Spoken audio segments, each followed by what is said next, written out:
al libro de Juan, capítulo 2. Vamos a estar considerando los versos 1 al 3. Libro de Juan, capítulo 2, versos 1 al 3. Y cuando usted lo tenga, por favor, confírmeme con un fuerte amén.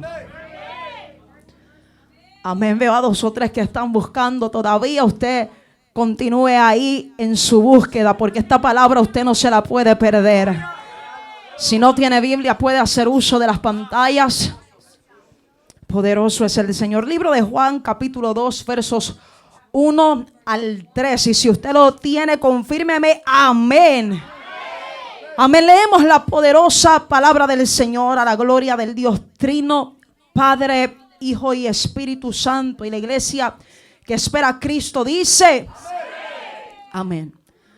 Al tercer día se hicieron unas bodas en Caná de Galilea.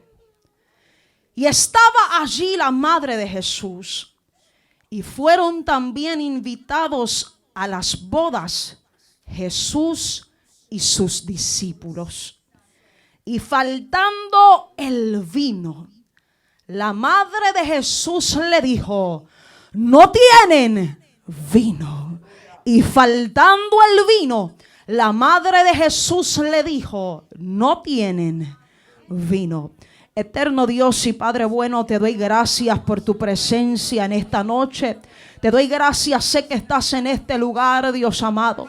Hemos adorado tu nombre, te hemos exaltado, hemos bendecido, Dios amado, honrado tu grandeza, tu soberanía, tu majestad. Y en esta hora, Dios amado, nos proponemos a escuchar, recibir tu palabra. Por eso, Dios amado, hago eco de las palabras, Dios mío, de tu ungido David, cuando declaró: aunque ungido débil soy, reconozco que soy débil y que te necesito, Señor, que no puedo disertar esta palabra con eficacia si tu Espíritu, Dios amado, no está sobre mí, me guía.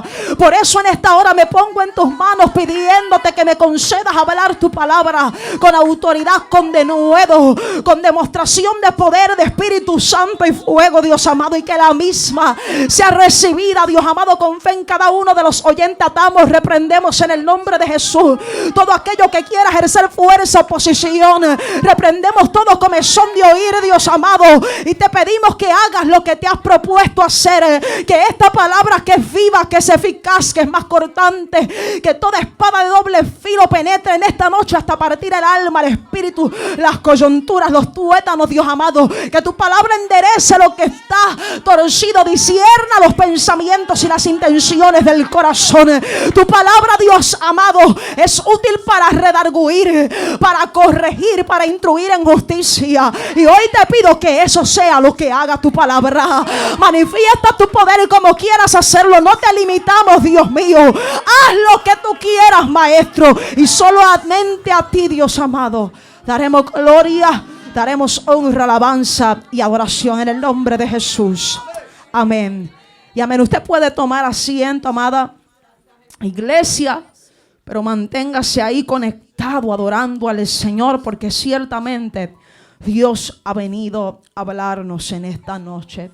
Y yo quisiera introducir este mensaje compartiendo con usted una historia. No sé a cuánto le gustan las historias, pero soy amante de ellas, porque creo que Dios siempre utiliza estrategias naturales para revelarnos principios espirituales. Y en esta noche no va a ser la excepción. Así que quiero contarles la historia de un viejo hombre llamado Andrés. Si usted está listo para escuchar la historia de Andrés, por favor, dígame amén. Amén. Quiero contarte esta historia.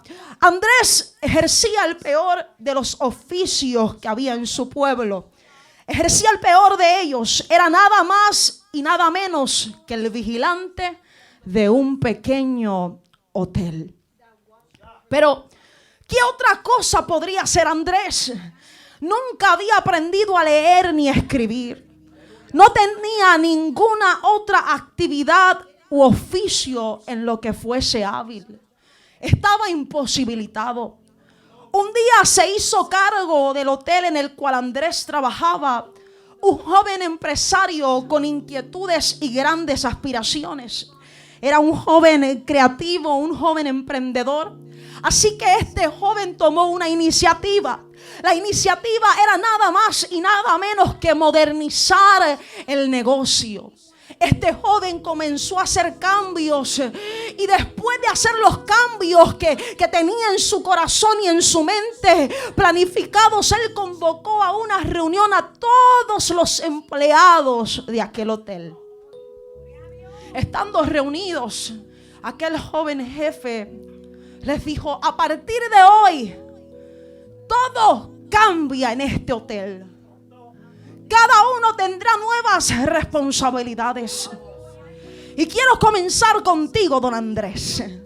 Don Andrés, a partir de hoy, usted, además de estar en la puerta del hotel, usted va a preparar un reporte semanal donde usted va a registrar la cantidad de personas que entren por día. Y también tomará el tiempo de anotar sus comentarios y recomendaciones sobre el servicio. Cuando Andrés escuchó las nuevas instrucciones, se puso un poco nervioso y comenzó a temblar. Nunca le había faltado la disposición de trabajar, pero Andrés tenía un grave problema. Y de pronto Andrés se acerca con timidez a donde su joven jefe y le dice balbuceando: jefe, a mí me encantaría satisfacer sus demandas, pero señor, yo no puedo hacerlo porque yo no sé ni leer ni escribir. El joven jefe, sin mediar comentario adicional, le dijo a don Andrés: pues lo siento, pero a partir de este momento usted está despedido. Andrés, muy conmocionado, argumentó: pero señor, usted no puede hacerme esto. Usted no me puede despedir. Yo he trabajado aquí toda mi vida. He hecho lo mejor que he podido hacer dentro de mis capacidades y conforme a mis limitaciones. Y de repente el joven jefe interrumpió a don Andrés y le dijo: mire, yo comprendo, señor, pero yo no puedo hacer absolutamente nada por usted. Le vamos a dar una pequeña suma de dinero para que usted tenga y pueda manejarse hasta que usted encuentre otro trabajo. Así que lo siento, simplemente puedo desearle que usted tenga buena suerte. Y sin más, aquel joven jefe se dio la vuelta y se fue. Por supuesto, ocurrió lo que a cualquiera de nosotros nos ocurriría. Andrés se desesperó y sintió que el mundo se le derrumbaba. Nunca había pensado que podía llegar a encontrarse en una situación tan terrible como esta. Y comenzó a preguntarse: ¿qué puedo hacer? ¿De qué manera me puedo reinventar?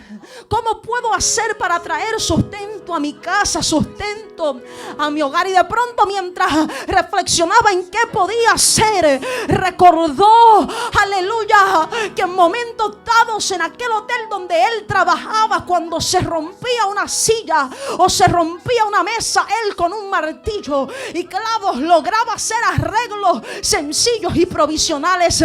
Así que pensó: bueno, mientras consigo algo mejor, puedo martillar en sillas y martillar mesas. Tal vez es lo único que sé hacer, pero me podrá sostener por un tiempo. Y Andrés se propuso empezar su nuevo negocio. Él dijo: bueno, esta será la ocupación transitoria hasta que consiga algo mejor. Sin embargo, había un problema, y es que don Andrés solamente contaba con unos clavos oxidados y unas pinzas muy viejas. Fue entonces cuando él decidió usar aquel dinero que le habían entregado antes de partir de aquel hotel donde trabajaba. Así que decidió comprar una caja de herramientas. Pero como en el pueblo no había una ferretería, él debía viajar 2 días encima de un burrito, encima de una mula, para ir a la ciudad más cercana a realizar la compra. Así que Andrés pensó: ¿qué más da? Es la única opción que tengo. Y habiendo considerado la fatiga, el cansancio, el trabajo que aquella misión le iba a generar, tomó la decisión de ir a la ciudad. Pues después de todo, era lo único que venía. Así que Andrés emprendió su viaje a la ciudad y cuando llegó compró aquella caja de herramientas. Era hermosa, estaba completa, tenía todo lo que necesitaba cualquier carpintero. Y cuando Andrés llega a su casa luego de 4 días en aquella búsqueda, Andrés llega y de pronto Andrés escucha este sonido en su puerta. Y Andrés pregunta: ¿quién está ahí? Y de repente un vecino le habla y le dice: soy yo, tu vecino Carlos. Andrés muy amablemente sale y le pregunta: ¿qué quieres, Carlos? Ahora Carlos le dice: mira, tengo que pedirte un favor, Andrés. Necesito saber si de casualidad tú tienes un martillo que puedas prestarme. Andrés, por supuesto, se puso nervioso. Acababa de adquirir el martillo y prestarlo podía ser una oportunidad de perderlo. Así que Andrés lo mira con deseo de mentir, pero Andrés se contuvo y Andrés le dijo: bueno, la realidad es que sí tengo un martillo, pero el asunto es que lo acabo de comprar, me quedé sin empleo y yo necesito trabajar. El vecino insistente le dijo: bueno, hagamos un acuerdo. Usted me presta el martillo y yo se lo devuelvo mañana a primera hora, se lo prometo. Don Andrés accedió, le prestó el martillo. Y a la mañana siguiente, tal y como lo había prometido, su vecino Carlos estaba tocando a su puerta. Y le dijo: don Andrés, aquí estoy como se lo prometí. Don Andrés se asoma al balcón y don Andrés le dice: bueno, me alegro que te haya sido útil mi martillo, por favor devuélvemelo. Pero Carlos le dice: Andrés, es que tengo un problema. Yo todavía necesito el martillo. ¿Por qué mejor no me lo vendes? Don Andrés se negó diciendo: no, yo lo necesito para trabajar y además la ferretería está a 2 días en mula. Yo no puedo venderte mi martillo. Pero aquel vecino estaba muy insistente y le dijo: bueno, don Andrés, vamos a hacer un trato. Yo te pagaré los 2 días de ida y los 2 días de vuelta, más el precio del martillo, y te daré también una pequeña ganancia. Total, usted está sin trabajar. ¿Qué le parece? Andrés lo pensó. Realmente esto le daba trabajo por 4 días. Así que luego de meditarlo, Andrés aceptó. Fue a la ciudad y compró otro martillo. Y al cabo de los 4 días regresó a su casa. Al día siguiente, otro vecino toca la puerta de su hogar. Don Andrés, soy yo, Javier. Don Andrés ya está asustado. ¿Qué quieres, Javier? Javier le dice: bueno, don Andrés, estoy aquí y vengo a hacer una pregunta. ¿Es cierto que usted le vendió un martillo a nuestro amigo? Andrés le dice: sí, es cierto. Entonces Javier le dice: bueno, yo he venido a hacer negocios también con usted. Yo necesito unas herramientas, pero como yo no tengo tiempo de ir a la ciudad, estoy dispuesto a pagarle sus 4 días de viaje más una pequeña ganancia. Andrés lo piensa y Andrés dice: bueno, esto como que me está dejando dinero. Y entonces Andrés le dice a Javier: el trato, hay negocio. Andrés estaba contento con lo que estaba sucediendo, así que abrió su caja de herramientas. El vecino escogió todo lo que quería, lo que necesitaba, le pagó y Andrés quedó muy satisfecho. Ahora bien, considerando lo que había ocurrido, Andrés pensó que esto podía ser un buen negocio para él y que tal vez mucha gente podría necesitar que él viajase a la ciudad a traer herramientas. Así que emprendió su negocio de compra y venta de herramientas. La voz comenzó a difundirse, comenzó a correr por el barrio y muchos quisieron evitarse el viaje a la ciudad, así que comenzaron a hacer negocios con don Andrés. Una vez por semana, ahora el distribuidor de herramientas viajaba y compraba lo que todos necesitaban. La comunidad estaba muy contenta con su servicio, así que comenzaron a patrocinar aún más su negocio. Para no hacerles el cuento tan largo, permítame adelantar la historia y decirles que Andrés tuvo un éxito rotundo en aquel negocio que emprendió. De modo que al cabo de algunos meses Andrés alquiló un vagón para almacenar las herramientas. En un año Andrés alquiló un cuarto que se convirtió en la primera ferretería de aquel pueblo. Y en 10 años don Andrés se transformó con honestidad y trabajo en un millonario fabricante de herramientas. Pero un día, escuché esto, un día Andrés decidió hacer algo generoso. Y Andrés decidió hacer una donación a su pueblo. Andrés donó una escuela. El día de la inauguración, el alcalde del pueblo le entregó las llaves de la ciudad a don Andrés. Lo abrazó y le dijo: es un gran orgullo y gratitud. Lo que usted ha hecho por nosotros es incomparable. Por eso pedimos que usted conceda el honor de poner su firma en la primera hoja de este libro que certifica en el gobierno nuestra primera escuela. Andrés se sonrió y ahora le dijo al alcalde: el honor sería para mí. Creo que nada me gustaría más que firmar allí. Pero don alcalde, yo tengo un problema. Yo no sé leer, pero tampoco sé escribir. Yo soy analfabeto. El alcalde sorprendido dijo: ¿usted analfabeto? Pero no lo puedo creer. Si usted construyó un imperio, una gran industria, ¿cómo es posible sin saber leer o escribir? Yo estoy asombrado. Me pregunto, ¿qué hubiera sido de ti si usted hubiese sabido leer y escribir?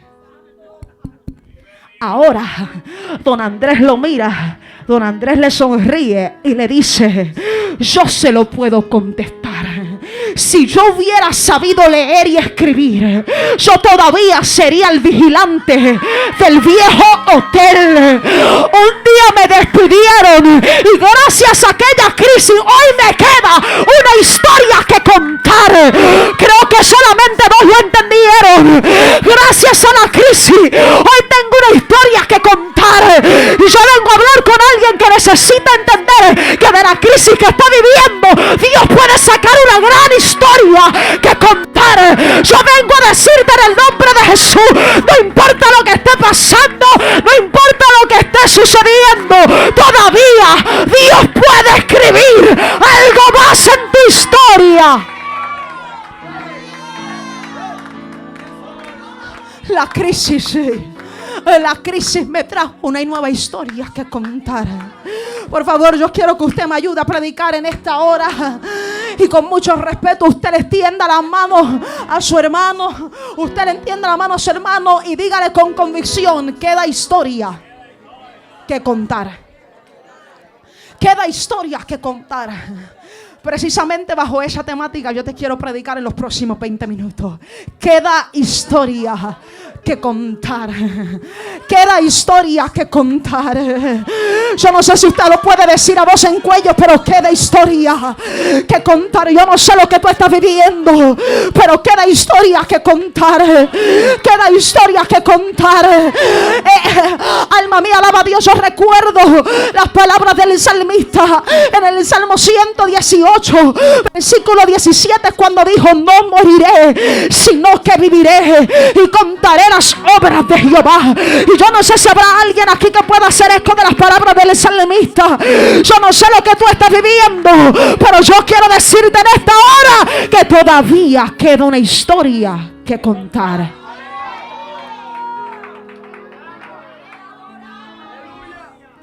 Amados, cuando nosotros nos acercamos al primer versículo de este pasaje que hemos utilizado como base escritural, Juan nos sitúa en un escenario muy bonito.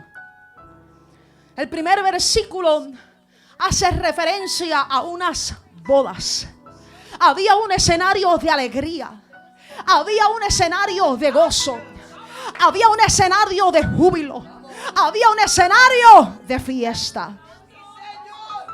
En tiempos judíos no había nada más precioso que una fiesta de bodas. Las bodas eran las mejores de todas las fiestas. Ahora bien, esta boda no era cualquier boda. No solamente era una de las festividades más esperadas y más concurridas, sino que en esta boda estaba nada más y nada menos que la persona de Jesús. No es una boda cualquiera. Es una boda que, según el reciente testimonio de Juan, el Hijo de Dios había llegado. Jesús estaba presente. Diga conmigo, en las bodas estaba Jesús. Ahora bien, lógicamente podemos pensar que estando Jesús, todo va a estar bien. Fiesta, algarabía, gozo, sonrisas y nada más y nada menos que Jesús. Todo debía estar bien. Y yo no sé cuántos han desarrollado esa expectativa de que estando Jesús todo debe estar bien. Estando Jesús todo debe ser calma. Moisés pensó que siendo comisionado por Dios como libertador del pueblo no debía ser perseguido. La tsunamita pensó que preparando un lugar para Dios en casa nada le podría faltar. Estando Jesús en la barca, los discípulos pensaron que una tormenta no se podía desatar, porque lógicamente nosotros tenemos la tendencia a pensar que estando Jesús todo debe estar bien. Estando Jesús nada me puede faltar. Estando Jesús todo va a ser alegría, felicidad. Estando Jesús todo tiene que estar bien. Porque nuestra expectativa es que Dios nos evita todos los males. Hemos desarrollado la expectativa de que Dios nos evita todos y cada uno de nuestros males. Por lo tanto, estando Jesús en la boda, todo tenía que estar bien. Diga conmigo, pero de repente sobrevino el caos. Sorpresivamente, aunque Jesús está en la boda, todo comienza a salir mal. Jesús está presente en una de las festividades más importantes. Jesús está presente en el momento más esperado del novio y la novia. Todo tenía, según sus expectativas, que estar bien, pero de un momento a otro todo comienza a salir mal. Todo comienza a ser contrario. De repente todo sale mal, todo sale mal, todo sale mal. Escuche esto, 3 días antes Jesús se ha dado a conocer. Jesús se ha manifestado y se ha revelado públicamente. Nada más y nada menos como el Hijo del Hombre. Sus labios, de hecho, han pronunciado algo extraordinario. Cosas mayores haré. La expectativa ante la presencia de Jesús para todos los que les rodeaban era de milagros, prodigios, señales, abundancia, gozo, alegría, pero todo estaba saliendo mal. 3 días después de presumir ser el Hijo del Hombre, sobreviene el caos y de repente comienza a faltar el vino. Diga conmigo, faltaba vino. Había una fiesta. Todos estaban en gozo, con altas expectativas, porque esta no era una boda cualquiera. Jesús estaba ahí. Todo debe estar bien si Jesús está en la boda, pero de repente comienza a faltar el vino. El hecho de que faltase el vino en esta boda era algo muy significativo. El hecho de que faltase vino era sinónimo de una desgracia y una deshonra para esta pareja de recién casados. Ahora permítame situarle en el contexto mi declaración. Está la fiesta, todo es gozo, pero comienza a faltar el vino. De repente el gozo comienza a verse nublado por la crisis. Hay preocupación en los que están allí.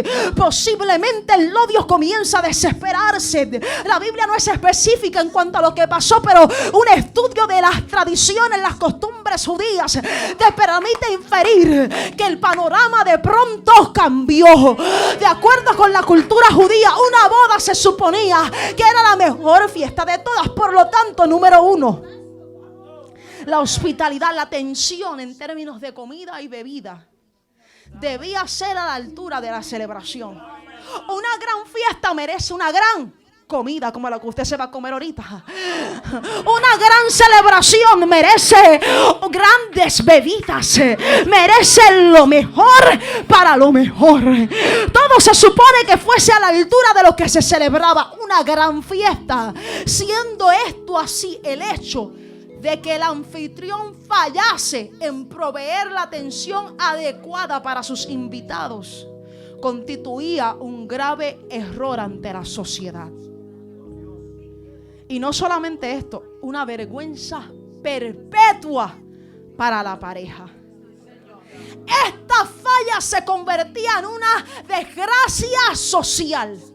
El no poder proveer vino en una celebración como esta se convertía en una tragedia, en un sello, aleluya, de desgracia. ¿Por qué razón? Porque, aleluya, dentro de las comunidades judías, siendo tan unidas, este evento era uno que no podría ser olvidado. Todo el mundo iba a recordar la desgracia.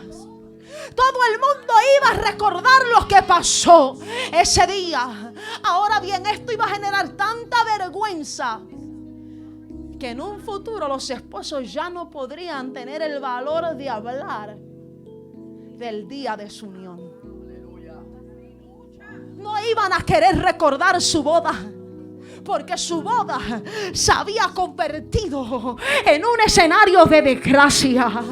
Yo no sé si usted se puede identificar con esto, que de repente usted tiene a Jesús en casa, lo hace parte de su vida, de su agenda, de sus compromisos, pero de repente todo comienza a salir mal. Todo se convierte en una aparente desgracia. Las piezas no encajan en el rompecabezas y usted comienza a dubitar. Usted comienza a pensar: ¿qué va a ser de mí? Nunca voy a poder superar esta vergüenza. Pero yo te tengo una noticia de esta noche: no serán avergonzados ni confundidos cuantos en Él confían. Aleluya. Todo puede estar marchando mal, pero hoy he venido a traerte esta palabra y he venido a decirte en el nombre de Jesús: queda una historia que contar. Yo no sé cómo se está viendo tu panorama, yo no sé cómo se está viendo tu escenario. Quizás todo es pérdida, quizás todo es tragedia, pero tranquilo que todavía Dios no ha terminado. Ahora bien, esta tragedia le iba a quitar la posibilidad a esta pareja de recién casados de tener una futura historia que contar. Sin embargo, le iba a dar a los invitados mucho que hablar. Le iba a quitar a los novios la historia que contar, pero a los invitados le iba a dar demasiado de qué hablar. Por toda la vida recordarían este momento de adversidad. Ahora bien, número 2, el vino era un símbolo rabínico de alegría. Por lo tanto, quedarse sin vino sería el equivalente a admitir que ni los invitados, ni la novia, ni el novio eran felices.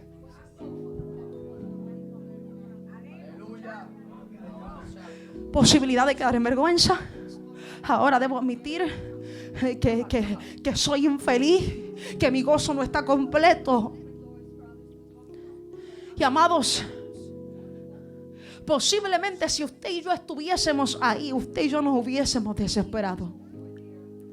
En el antiguo cercano oriente era posible no solamente hablar mal de la pareja si fallaban en proveer vino, sino que tenían el derecho legal de llevarla a los tribunales y hacerles pagar por la deshonra. Se veía afectada la reputación, la emoción y el bolsillo. Y yo no sé si hay momentos en tu vida donde todo se ha visto afectado: tu reputación, tu emoción, hasta el bolsillo.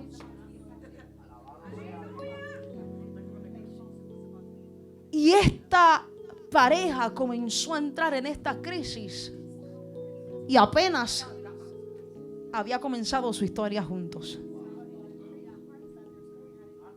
Una historia que comenzó y ya se acababa. Aparentemente. Diga conmigo: aparentemente. El resultado de la falta de vino era culpa, vergüenza y ruina.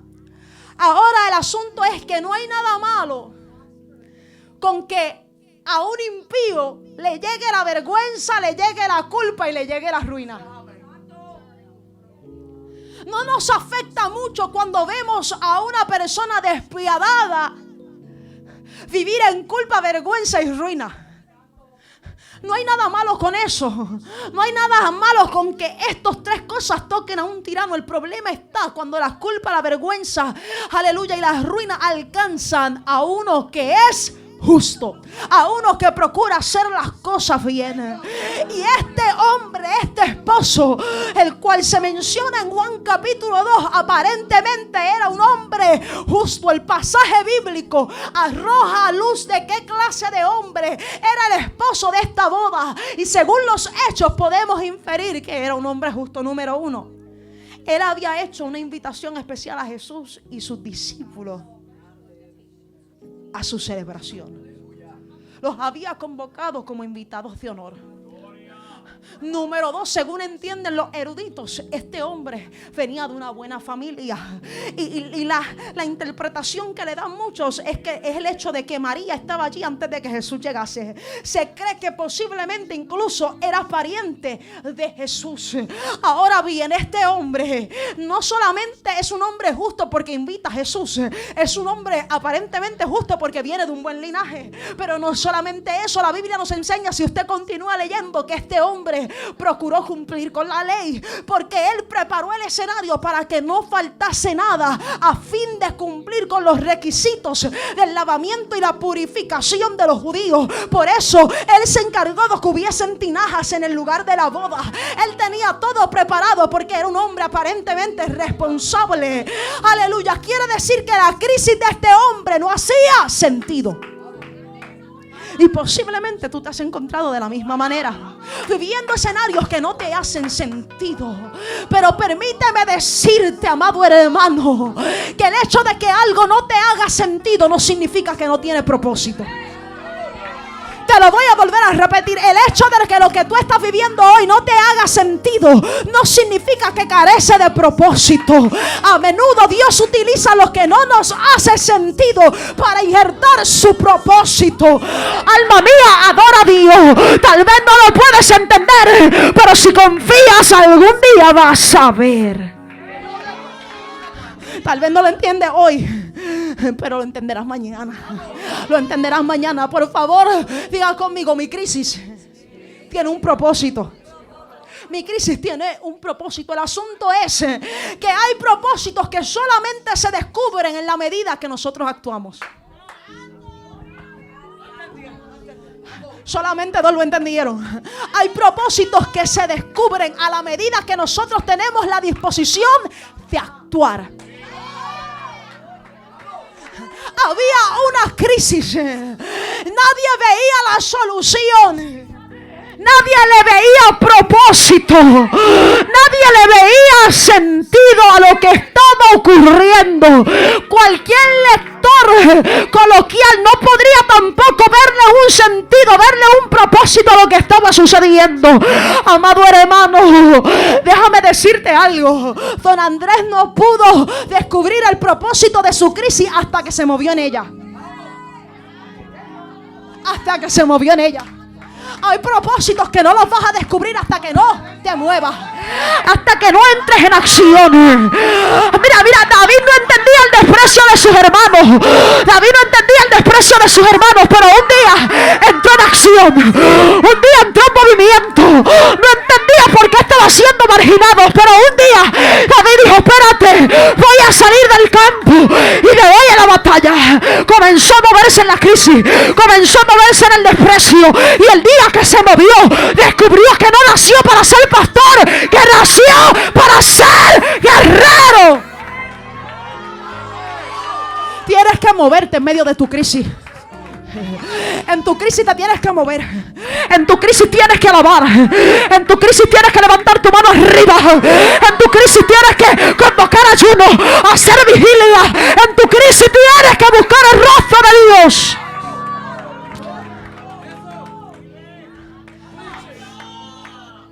Permíteme decirte, amado, que ninguna crisis puede acabar la historia de un hombre o una mujer que tiene la actitud correcta. Ninguna crisis puede acabar la historia de un hombre o una mujer que tiene la actitud correcta.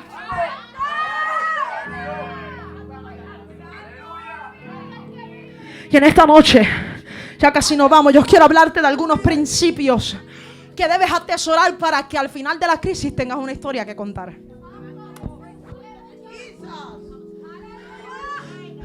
Algunos principios que de esta noche tienes que grabar en tu corazón para que puedas algún día, luego de la crisis, tener algo nuevo que contar.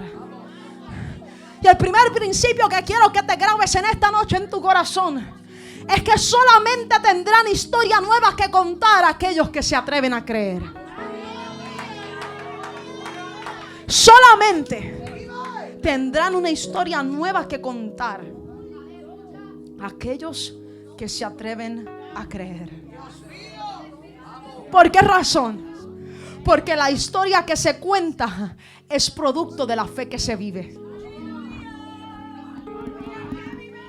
La historia que se cuenta es producto de la fe que se vive. Creo que no hay mejor ejemplo para ilustrar esto que Job. Diga conmigo, Job. Job vivió lo peor. Job vivió lo peor. Aleluya, la Biblia nos enseña en el capítulo 1 de Job la crisis que le sobrevino. Su ganado lo perdió, perdió sus hijos, perdió su casa, perdió sus bienes, perdió todo, perdió sus criados. Estaba en una crisis terrible, le estaba ocurriendo lo peor. Pero amado hermano, permítame decirle algo, que dentro de lo peor Job no dejó de esperar lo mejor. Yo te dije que el primer principio que debes atesorar para que tengas una nueva historia que contar después de la crisis, aleluya, es que tienes que creer, porque la historia que se cuenta es producto de la fe que se vive. Te dije que a Job le quitaron todo, un hombre recto, justo, temeroso de Dios, apartado del mal, enseñaba en las plazas, atendía a los desvalidos, pero a Job le tocó el día malo, a Job le tocó el día malo, a Job le tocó el día de la angustia, vivió lo peor, pero dentro de lo peor no perdió de expectativa a lo mejor. Pruébamelo por la Biblia, predicadora. Luego de las acusaciones de sus amigos, la Biblia nos enseña en Job capítulo 19 versículos 25 al 27 que Job hizo una declaración poderosa en medio de todo el caos, en medio de sus angustias, en medio de sus quejas. Job dijo: yo sé que mi Redentor vive y al fin se levantará sobre el polvo, y después de deshecha esta mi piel, en mi carne yo he de ver a Dios, al cual veré por mí mismo, y mis ojos lo verán y no otro, aunque mi corazón desfallece dentro de mí. Job lloró. Job maldijo el día de su nacimiento. Job se angustió, pero en lo peor no dejó de esperar lo mejor. Por eso es que cuando todo lo pierde, lo primero que hace es que se postra en adoración. Se postra en adoración. Su mujer le incita a rebelarse contra Dios, pero él todavía retiene su integridad, todavía guarda su comunión con Dios, todavía guarda su gratitud. Solamente puede guardar gratitud aquel que no ha perdido la expectativa de lo que Dios va a hacer en un futuro. Aleluya. Si tú no tienes expectativa del mañana, tú no podrás ser feliz hoy. Aleluya. Esto me lleva a recordar la declaración que hizo Pablo cuando dijo: he aprendido a contentarme cualquiera sea mi situación. Pablo vivió angustias, persecuciones, látigos, prisiones, pero Pablo nunca perdió la expectativa de lo mejor. Y Job siguió esperando, lleno de llagas, lleno de dolor, pero con un propósito. Lleno de llagas y dolor, pero con devoción. Yo te pregunto, ¿qué es lo que te está quitando tu devoción? ¿Qué es lo que te está afligiendo tanto que ya tú no puedes adorar? En esta noche Dios viene a hacerte abandonar tu luto. Dios viene a decirte: hay algo nuevo que quiero escribir, pero tienes que dejar, aleluya, tu amargura y cambiarla por el gozo. Yo no sé lo que tú haces en tu peor momento, pero en tu peor momento yo te invito a que no dejes de creer. En tu peor momento, alábale. En tu peor momento, adórale. Hice referencia al inicio de este sermón del Salmo 118. Hay algo peculiar de este salmo que me llama la atención, amado hermano, y es que este Salmo 118 forma parte de una composición de salmos, de un compendio de salmos conocido como Halel. Diga conmigo, Halel. Halel es la palabra hebrea para alabanza. El Salmo 118 forma parte de un conjunto de 6 salmos que fueron denominados como los salmos de máxima alabanza. Y este Salmo 118 tiene una peculiaridad, mi amado. ¿Cuál es la peculiaridad de este salmo? Escuche esto. Es que este salmo no solamente relata las vivencias del salmista. Este salmo es un escrito mesiánico que hace referencia a los padecimientos y al triunfo de Cristo. Ahora bien, ¿cuántos saben que Jesús predicaba mucho? Creo que solamente 2 fueron a escuela bíblica. ¿Cuántos saben que Jesús predicaba mucho? Nunca hemos visto a Jesús cantarle a las multitudes, ¿verdad que no? No hay un pasaje que diga que Él le cantó a las multitudes. Jesús predicó. Pero ¿sabe lo que Jesús hizo en el peor momento? ¿Qué hizo? Jesús cantó. Jesús no cantó para multitudes. Jesús cantó para Él, para su alma. Mateo 26, usted búscalo, te doy la asignación. Mateo 26, luego de la última cena, la Biblia dice que cantaron Él y sus discípulos. Ahora bien, ¿qué cantó Jesús ese día? ¿Qué canto? Jesús cantó el Salmo 118, el último de los salmos que forma la composición Halel, de máxima alabanza. Ese día Jesús se preparaba para lo peor, pero no perdía de expectativa lo mejor. Por eso, en medio del problema, ay Dios mío, en medio del dolor, sabiendo que le esperaba la cruz, Él comenzó a recitar las palabras del salmista: me empujaste con violencia para que cayese, pero me ayudó Jehová, no moriré, sino que viviré y contaré las obras de Jehová. En el peor momento Jesús adoró. No perdió la expectativa de lo mejor. ¿Saben qué es lo más que me gusta? Que todavía no lo habían matado, pero Él estaba hablando de resurrección. Todavía no le habían hecho frente, pero todavía Él estaba hablando de una historia que contar. Todavía no lo habían sepultado, pero Él estaba diciendo: viviré y contaré. Te digo más, todavía no lo habían empujado. Todavía Judas no lo había traicionado. Todavía no lo habían arrestado. Todavía no le habían dado vinagre. Todavía no lo habían latigado. Pero ¿sabe lo que él estaba profetizando sobre su vida? Que aunque le empujasen con violencia, Jehová iba a llegar. Pero me ayudó. Él estaba viendo el final antes de que cualquier persona lo pudiera ver. Por eso la Biblia nos enseña en el libro de Hebreos que Él fue capaz de tomar la cruz menospreciando lo propio. ¿Por qué razón? Porque Él miró el gozo que había estado puesto delante de Él. Él comenzó a mirar por encima de la crisis, por encima del problema. Él sabía que al final siempre hay una nueva historia que contar. Lo importante es no perder la expectativa de lo mejor, aunque veas lo peor. Y volviendo a Job, Job no perdió la expectativa. ¿Y qué pasó con Job? La Biblia nos enseña en Job capítulo 42 que su única historia no fue la de las pérdidas, sino que se le entregó una nueva, la de las ganancias. Job 42:5: de oídas te había oído, mas ahora mis ojos te ven. ¿Sabe lo que estaba diciendo esta declaración? Antes yo hablaba lo que escuchaba, ahora puedo hablar lo que veo. Antes yo hablaba lo que escuchaba, pero ahora luego de la crisis puedo hablar de lo que veo. Puedo hablar de lo que veo. ¿Y qué dice la Biblia? Job 42:10. Y quitó Jehová la aflicción de Job. Versículo 12. Y bendijo Jehová el postrer estado de Job más que el primero. ¿Y sabe lo que Dios hizo en el postrer estado de Job? Lo marcó con una nueva historia que contar. Aquella nueva historia estaba caracterizada por 3 cosas que la Biblia enfatiza. 3 cosas que se le entregó a Job. 3 hijas que se convirtieron en su gloria y su corona. Habla de que se le devolvió todo con creces, ¿verdad que sí? Pero el detalle del nombre de sus hijas en esta parte de la historia me llama la atención. Al principio solamente dice que se murieron sus hijos. Ahora dice que se le fueron devueltos, pero habla específicamente de los nombres que se le dieron a sus 3 hijas. Y número 1, la primera se llamó Jemima, que significa hermosa como el día.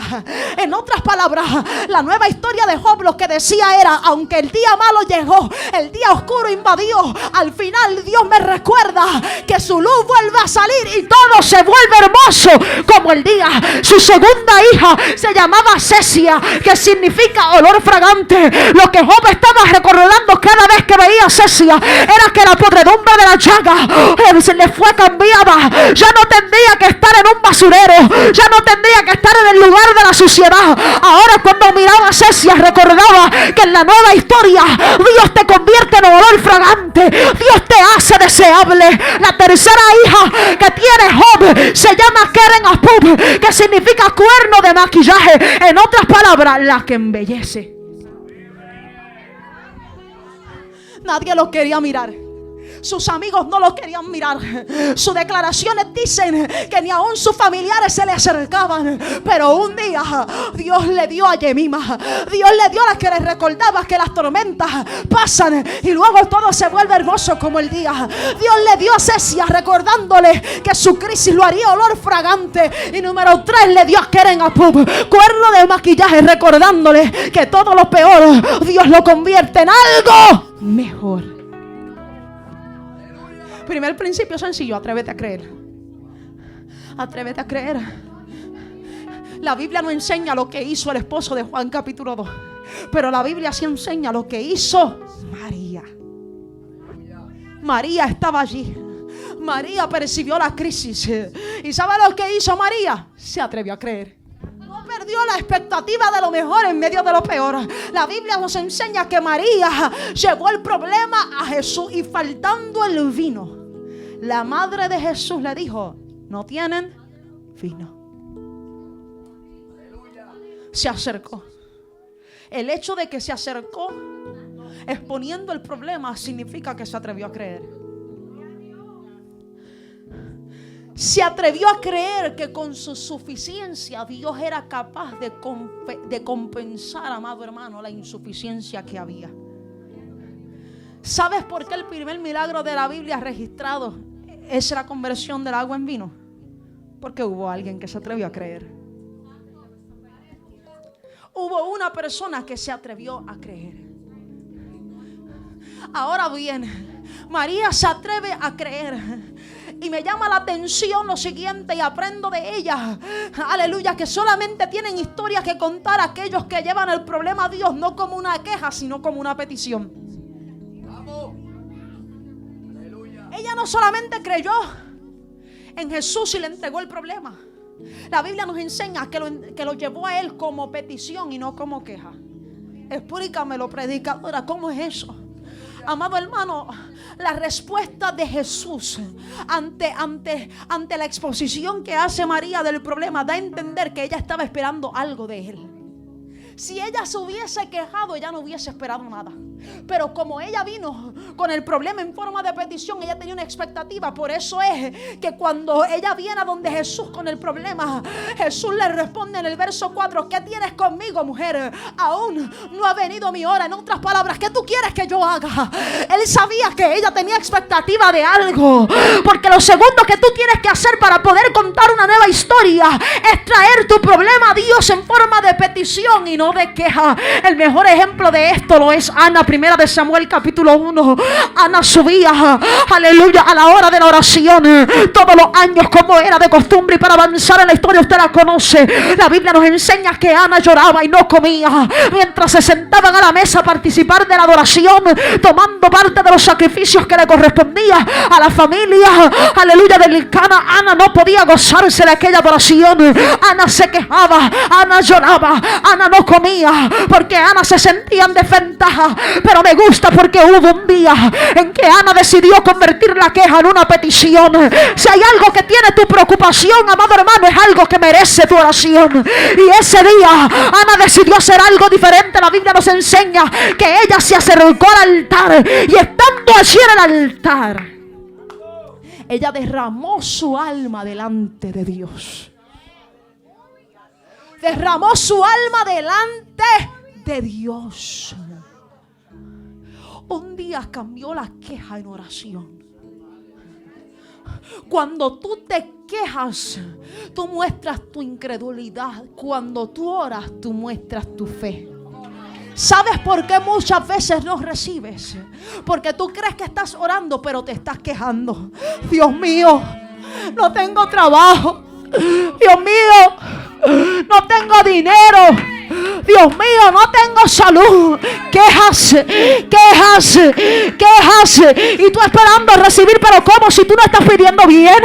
La Biblia nos enseña que no recibimos porque no sabemos pedir.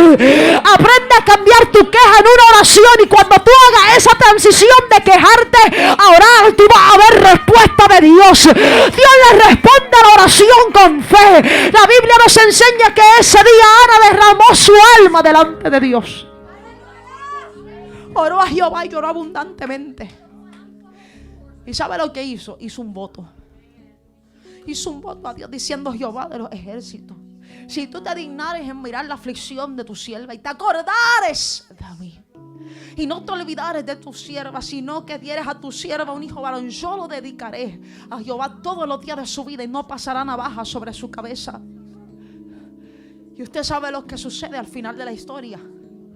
Dios concede su petición. Joneisa, pero no me has dado un versículo que digas que ella estaba orando. Primera de Samuel 1:17. Elí respondió: ve en paz, y el Dios de Israel te otorgue la petición que le has hecho.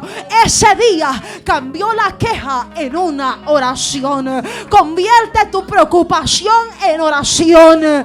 Aleluya. María trajo su problema como una petición delante de Jesús.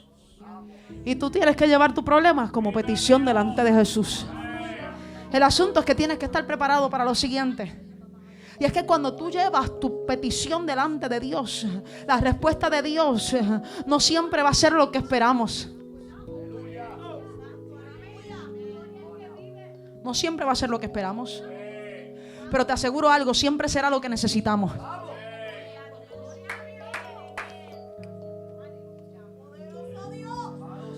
¿Tú sabes por qué hay gente que no está viendo lo que quiere ver y tampoco lo van a ver? Se dañó esto. Nos vamos. Porque no estás pidiendo conforme al propósito y a la voluntad de Dios. Por eso es que haces fuerza, pero no ves nada. Por eso es que intentas de mil maneras, pero nada sucede. Me voy a adelantar. La respuesta de Dios no siempre es lo que esperamos, pero siempre será lo que necesitamos. Y aprendo un tercer principio en esta historia, y es que tendremos algo nuevo que contar si aprendemos a renunciar a nuestra voluntad y aceptamos la voluntad de Dios. María fue con su petición delante de Jesús. Pero ¿sabes qué? Lo primero que ella escuchó de Jesús no fue lo que ella quería escuchar. Había una necesidad urgente. Ante una necesidad urgente tú esperas una respuesta inmediata. Pero ahora, en medio de esta crisis, ella le lleva la petición a Jesús. Y Dios, Jesucristo, le responde: ahora no. No le dijo: no lo voy a hacer. Le dijo: no ha llegado la hora. Cuando tú vienes a Jesús, tienes que estar dispuesto a que Él te diga no. A que te diga sí o a que te diga espera. No siempre va a ser lo que quieres escuchar, pero va a ser lo que tú necesitas. Dios mío, aceptar la voluntad de Dios implica que no todo va a ser como yo quiero, pero va a ser como me conviene. En otras palabras, Jesús le había dicho, no es el tiempo. ¿Sabes por qué? Porque Dios no trabaja para complacer egos. Dios trabaja para mostrar su gloria. Dios no trabaja para complacer tu ego. Dios no trabaja para satisfacer tus deseos.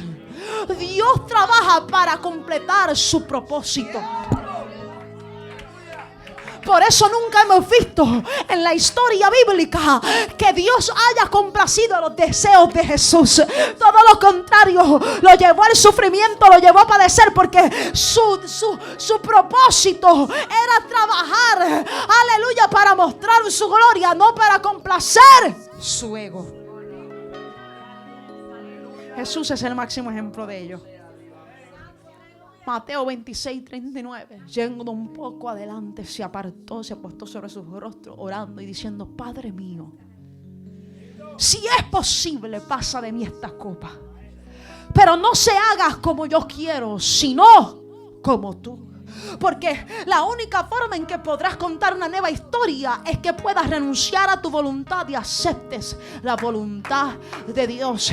La voluntad de Cristo hombre era no pasar la copa amarga, pero la voluntad de Dios Padre era que pasara el dolor. Por eso la respuesta de Jesús inmediata, de Dios inmediata a Jesús, no es librarlo, es fortalecerlo. La Biblia nos enseña en el libro de Lucas capítulo 22 versículo 43 que se le apareció un ángel del cielo para fortalecerle. El ángel no llegó para librarle, el ángel llegó para fortalecerle.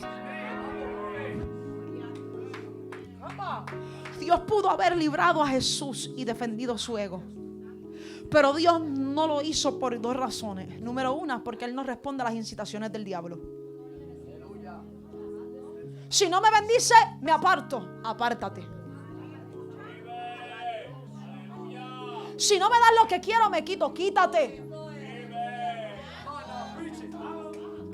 Si no me confirma esto, lo hago a mi manera. Hazlo a tu manera, cabezón, y te vas a ir muy mal. Vas a sufrir las consecuencias. Vas a llorar, porque Dios nunca va a responder a las incitaciones del diablo. Número 2. Porque lo que demuestra que tú eres hijo de Dios no es que tú seas librado de la prueba, sino que tú permanezcas en fe aún en medio de ella. Por eso es que en Mateo 4, cuando Satanás está tentando a Jesús en el desierto, lo primero que atacó fue su ego. Si tú eres el Hijo de Dios, haz que estas piedras se conviertan en pan. Atacó el ego, pero como él no le responde a las incitaciones del diablo, él dijo: no solamente de pan vivirá el hombre, sino de toda palabra que sale de la boca de Dios. Dios no te va a responder lo que no es de él. Él no va a responder a tus caprichos. Él no va a responder a las incitaciones del diablo, pero te aseguro algo: si rinde tu voluntad, tu gozo será completo. Por eso es que la Biblia nos enseña en Mateo 27 versículos 40 al 43 que mientras Jesús está sufriendo el tormento de la cruz, comenzaron a mofarlo. Tú que derribas el templo y entre ti los reedificas, sálvate a ti mismo, líbrate a ti mismo. Tú no eres Dios. ¿Por qué no te libras a ti mismo? Él nos respondió porque él había rendido su voluntad. Él no tenía que responder a una incitación porque él estaba seguro de quién él era. Cuando tú sabes quién tú eres, tú no respondes a los ataques. Tú dejas que Dios pelee. Te está doliendo, te está quebrantando el ego, pero algo Dios está haciendo. Te está atormentando lo que está viviendo, pero algo Dios está haciendo. Mi alma adora a Dios.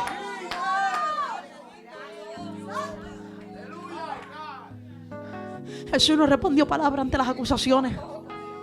No se defendió. Yo no sé cuál es tu crisis hoy. Tal vez tu crisis está poniendo en riesgo tu reputación y Dios te está diciendo: haz silencio, rinde tu voluntad, rinde tu deseo de defenderte, porque al final del día todos sabrán que tú eres hijo e hija de Dios. Al final la nueva historia va a testificar de quién tú eres. María bien pudo haberse desanimado ante la respuesta de Jesús, pero ella decidió creer. Tanto así que a pesar de la respuesta de Jesús, ahora no es el tiempo, ella dijo a los que servían: haced todo lo que os dijere.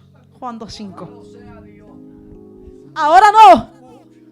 Y María le dice a los sirvientes: hagan lo que Él les diga. Ella no estaba desafiando a Jesús. ¿Sabe lo que ella estaba haciendo? Comprometiéndose con su kairos.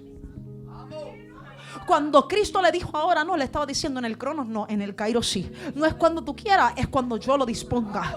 Y ella le dice a los criados: mira, prepárense para hacer todo lo que Él diga. Ella no estaba desafiando a Jesús, se estaba poniendo de acuerdo con su voluntad. En otras palabras, estén listos, porque cuando Él dé la orden, ustedes se van a comenzar a mover. Estén preparados. Yo te dije que solamente el propósito lo puede descubrir aquel que se mueve en medio de la crisis. En medio de la crisis María no se quedó de brazos cruzados. En medio de la crisis María le dio una orden a los siervos: cuando Él diga, ustedes se mueven, ustedes hacen, ustedes obedecen. Aleluya, amado hermano. Y es que tendrán aquellos historias que contar, aquellos que perseveran en la fe. Y ya nos falta uno y nos vamos. Tendrán historias que contar aquellos que perseveran en la fe. Dios no le responde a la crisis, Dios le responde a la fe. Por eso es que cuando la mujer del flujo de sangre se acerca a Jesús y recibe su milagro, las palabras de Jesús hacia ella fueron: mujer, tu fe te ha salvado. Nunca dijo: tu crisis te salvó, tu flujo te salvó, tu problema te entregó el milagro. No, fue la fe. Porque solamente pueden contar una nueva historia aquellos que perseveran en la fe. Y perseverar en la fe te va a costar, perseverar en la fe te va a doler. Pero amado hermano, en esto se demanda fe hasta el final. Tú quieres una nueva historia que contar, cree hasta el final. Abraham creyó hasta el final. Dios le dio la orden: vete, entrega a tu único, a Isaac, el de la promesa. Vete, entrégalo allá en el monte Moría. Abraham se dispuso a obedecer. 3 días de camino, y a los 3 días mira y ve la tierra, y todavía Dios le está diciendo: para allá es que va. En esos 3 días él pudo tener la expectativa de que Dios cambiase de parecer, pero él decidió tener fe hasta el final. Esto no es de que comiences creyendo, es de que termines, aleluya, sin dudar. Y aleluya, mi amado hermano, solamente podrás tener la historia que contar si te atreves a perseverar en la fe. Pero amado, la fe no se expresa en palabras, la fe se expresa en actos de obediencia. Por eso termino diciéndote que solamente tendrán una nueva historia que contar aquellos que están dispuestos a obedecer. Aquellos que están dispuestos a obedecer. Abraham obedeció y le dieron una nueva historia que contar. Su historia no se cerró matando a su hijo. Su historia se cerró Dios haciendo provisión de cordero para el sacrificio. Tu obediencia trae la provisión de Dios, pero solamente lo vas a entender si te atreves a someterte a Dios, si te atreves a obedecerle. Amado hermano, no había vino en la fiesta. María permaneció en fe, no solamente permaneció en fe, sino que permaneció en obediencia. Pero la obediencia de María no fue una de palabras, fue una de hechos. ¿Cómo se manifiesta? Por medio de la instrucción que le dio a los siervos. Los siervos creyeron la instrucción, aleluya, y luego de haber creído la instrucción, la Biblia nos enseña que de repente Jesús irrumpe el escenario y le dice a los que estaban allí: llenad estas tinajas de agua. ¿Y sabe lo que ellos hicieron? No cuestionaron. Pero ahí hay agua. Lo único que hicieron fue hacer lo que Jesús les pidió. Y las llenaron hasta arriba. Solamente pueden tener una nueva historia los que no son escasos con Dios. Los que no le ponen reservas a Dios. Los que no le dicen que no a Dios aunque les cueste, aunque les duela. Amado hermano, termino diciéndote: Jesús es el pero que toda crisis necesita. Había escasez de vino, pero estaba Jesús. Y el único pero que mi crisis necesita es el de la presencia de Jesús. La presencia de Jesús no garantiza que todo estará bien, pero sí garantiza que todo obrará para bien. No todo estará bien, pero todo obrará para bien. Todas las cosas obran para bien a aquellos que aman a Dios. Aquellos que conforme a su propósito, no sus caprichos, han sido llamados. Jesús no va a evitarte los aprietos, pero te va a sacar victorioso de ellos. Y hoy yo puedo testificarte con toda certeza que no importa los que tú tengas que renunciar, la vergüenza que tengas que sobrellevar, si Jesús está presente, queda una nueva historia que contar.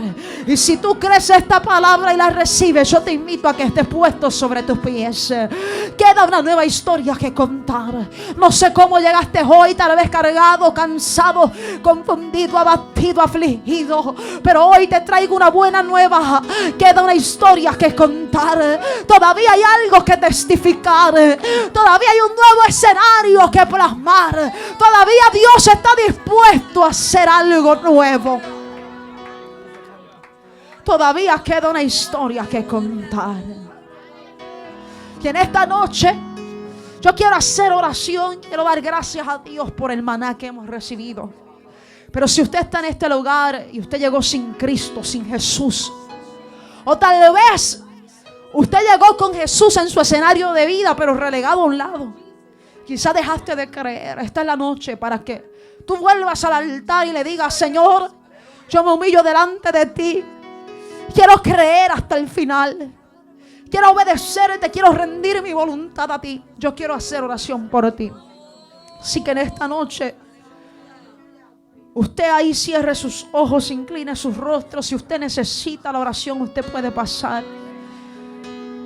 Pero acompáñeme, por favor, a honrar el nombre del Señor en oración. Gracias, Dios bueno. Gracias, Dios eterno, por tu bondad, tu fidelidad en nuestra